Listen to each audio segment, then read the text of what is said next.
The first one is funniest person in the locker room, any locker room. Ernest Miller was always a funny guy and was always laughing and joking. And you know what I love about Ernest is whenever he's having fun and joking around with people, he reminds me so much of Muhammad Ali. When Muhammad Ali would come out, and he starts saying poems and joking and laughing with people and teasing the media and playing with Howard Cosell. Mm-hmm. There was such a fun vibe about Muhammad Ali. And if I close my eyes and I listen, I had Ernest come out. Ernest and his wife came to visit us out here in Wyoming 2 years ago. And he is so much fun to be around. He brings joy to the locker room, or he did. And I would say Ernest Miller for me, personally. I've got his number as well, and I never booked an interview with him. I've got to do it. Remind me, everybody watching. He's a really smart, fascinating guy. You'll enjoy talking to him. Last man standing at the bar. Oh, that's Ric Flair. Are you kidding me? And there's way too many stories. Yes. I can't even remember them all. I'd have to catalog them like information in a library. Most beautiful woman wrestler, valet, whatever it might be, in real life. Torrie Wilson. Right answer. And you know what? Torrie is not only beautiful on the outside. Torrie is a really, really beautiful person on the inside, which just makes that such an easy choice for me. Yeah. Smelliest wrestler.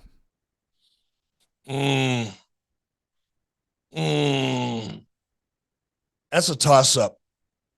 That's either Mick Foley or Van Vader. Now I say that because back in the early days of WCW, when I was an announcer, right, I would get these guys, when they were backstage getting ready for a match, or I get them after a match, and they'd been on the road for 3 or 4 days. And it's not that they were smelly as individuals, but their gear just reeked. Like the leather masks and stuff that you can't wash. The leather mask and just all of it, the elbow pads and the knee pads. It was just horrible. And to top it off, now not Mick Foley, but a lot of the guys used this stuff. It was called hot stuff. It was like an oil that kind of accentuated their musculature, and it made them shine under the camera, so it looked like they were perspiring. And it's just, and they would all use that stuff, and it was just the smell. It's not that the smell was so bad, but it was so powerful. So when you combine that smell with the smell of their 3-week-old gear that hadn't seen the inside of a washing machine, it was sometimes tough. I'd be standing doing an interview, and my eyes were watering. You just slowly backing off with the microphone. People thought I was crying, and I was very emotional trying to ask somebody a question, and it wasn't that. It was the hot stuff that was saturating me. Now, this is one that I'm really fascinated for your take on, especially. Biggest stooge for the dirt sheets. You have a name, don't you? Yeah, I do, but I'm not going there. I don't want to. That's negative, man. No, I try to stay away from. No, absolutely. Most in trouble with the office. I'd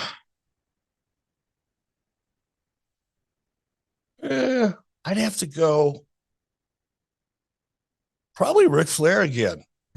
And it was never anything serious, but I mean, it escalated to one point where, Rick was very public about his feelings about me and how he was being treated. And it was in the local newspapers in Atlanta.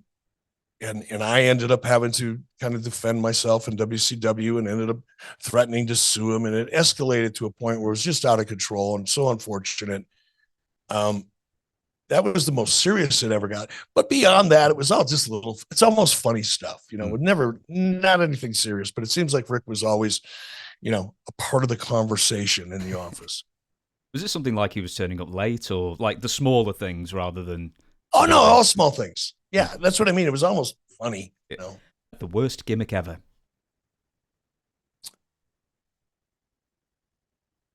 Boy, that's tough. There've been a lot of them. I say Oz, Kevin Nash and Oz. That was uh, about as stupid as it gets. the most dangerous fan attack. Because with WCW, I always associate fans jumping in the ring more to attack the wrestlers more than WWF at the equivalent time. That never worked out too well for anybody that tried it. Usually that, when a fan would jump over the rail and get into the ring, that was kind of like open season for the wrestlers. And what it never ceased to amaze me is, when you're a fan and you jump over that rail and then you have to crawl up into that ring, there is a period of time where you are so physically exposed and vulnerable to just getting your teeth kicked down your throat, because you can't even, you're trying to crawl through the ropes or get up onto the ring apron. And while you're doing that, you've got guys that are, kicking the hell out of you. I never understood why people did that other than just seeking attention, I guess. But, I can't say I can pick a worse one because they all ended up bad for whoever did it. The longest you hired somebody that you forgot were on the books and you were still paying? Oh, I couldn't tell you. No, okay.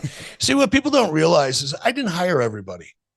Everybody thinks because I was president of the company that I made every single decision that took place in WCW. And that's just not true. I'm sure there were people on the roster in WWE that, Vince didn't even know they were on the roster. I'm sure, well, Tony Khan, there's probably there's probably people on that roster that he forgot he hired. They're currently in the witness protection program. You go to AEW and you never heard from again. Nobody knows what happened to you. I'll give you one more then. The most memorable backstage fight. I never saw one. Really? They always occurred. They occurred when I wasn't around. I heard about a lot of them. When Paul Orndorff, dropped Van Vader. I was on my way to the building and I missed that. You're the only person in the world that I've interviewed who didn't see it, apparently, because everybody else I've interviewed has claimed they were there in the locker room that day. Well, and they might have been because it was a television taping and it was in a small, area where everybody was, it was hard not to see anything else that was going on around you because it was such a small backstage area. I didn't see it. I was on my way to the building and I got a call from my assistant, Janie Engel, because she was very close to Paul. They were very, very good friends. And she was afraid that I would fire him. So because I had a very close relationship with Janie. I trusted her very much. She was involved in, some of the most, intimate aspects of WCW and what was going on. And I trusted her as a result. And Janie called me on my phone. I'm on my way. And she told me what happened. And she made sure I knew that Vader was kind of started it so that I didn't overreact. And I got to the building, talked to a couple people that did see it and that I trusted. They told me what happened and I gave Paul Orndorff a raise. Not only did I not fire him, I gave him a raise. Why have I never heard the punchline to that before? Fantastic.